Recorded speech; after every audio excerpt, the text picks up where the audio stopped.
When I first found out that we were getting a craftable arc rapid-fire machine gun, my eyes lit up. Even more so when I realised it could roll target lock. I automatically assumed this weapon would be Retrofit Escapade 2.0. Well, I couldn't have been more wrong. Today we are reviewing the seasonal machine gun, Eleatic Principle. We'll break the weapon down and go through what perks to look out for and its god roll, and whether it's worth using over other arc legendary machine guns. Do me a massive favour and slap that like button, as I will be off on holiday for the next week. More likes mean more chances of this video seeing the light of day. Let's begin. So, Eleatic Principle is an arc element machine gun of the rapid fire frame archetype, the same one as Retrofit Escapade. A quick note of PvP, it's a rapid fire machine gun, enough said. You'll never use it in the Crucible over a GL or rocket, although it does have some nice PvP perks. It's a shame really.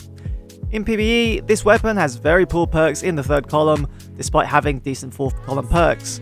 Just look at these perks in the third, none are desirable for a machine gun. PvE machine guns require reload perks to be half decent, and the only ones that provide any benefit to reload are Edgy Current and Ensemble.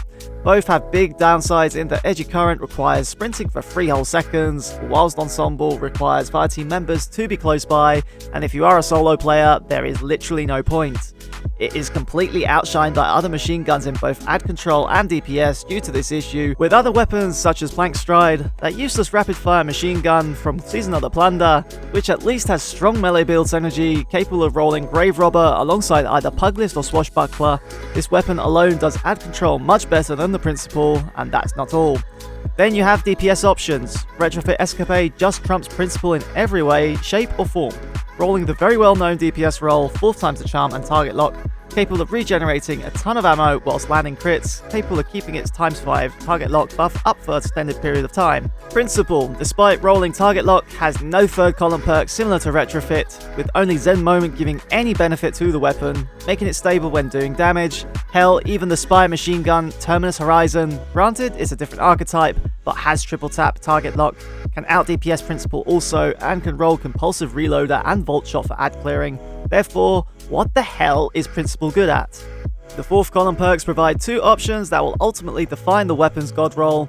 Target lock we just discussed, it's pointless as there are better options out there for DPS, such as Retrofit. Therefore, ad clearing is the best role it can perform, with a couple of decent damage perks to choose from.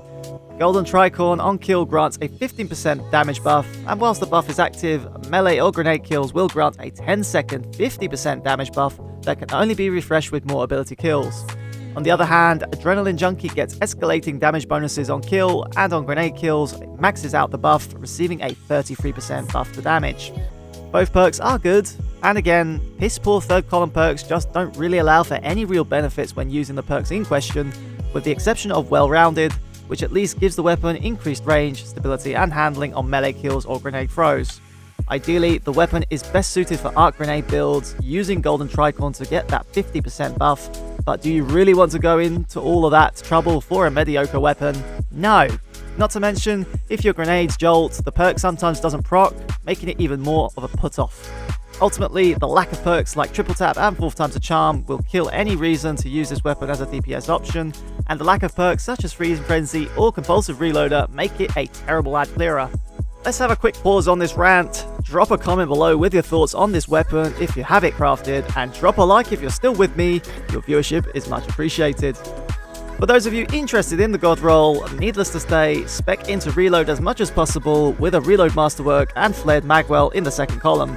This will bring the reload down to 4 seconds, still a long bloody time to wait, hey? The gun also has a horrible recoil pattern which can only be fixed with Arrowhead Break, which brings its value up to 90, with Well-Rounded in the third column providing some additional stability to the weapon when it's active. Finally, a toss-up between Adrenaline Junkie or Golden Tricorn. If using grenade builds, Adrenaline Junkie requires less setup, but if you are a risk taker, go for gold. The Head Rush origin trait barely is noticeable on this weapon when it's active. The reload speed doesn't really seem much different when it's active or not active. It does pair nicely with the Artifact's Elemental Orb perks this season, being capable of generating Arc Orbs when on Arc subclasses, and in lower content, capable of generating heavy ammo as Orbs one-shot adds there. But anything above Legend, they are awful. With that being said, for the first time ever on this channel, this weapon gets the worst score possible, a 1 out of 5. The gun simply isn't good at anything. Needless to say, don't bother enhancing the perks either, just throw it straight back in the vault. With that said, rant over.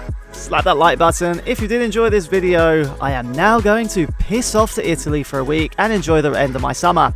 On my return, I have snagged the Song of Ilyut machine gun. We will be reviewing that and also planning some Titan builds with the brand new exotic gauntlets. Subscribe and keep an eye out for those. This was Plasma Alchemist. Your viewership is much appreciated. Until next time, see ya later.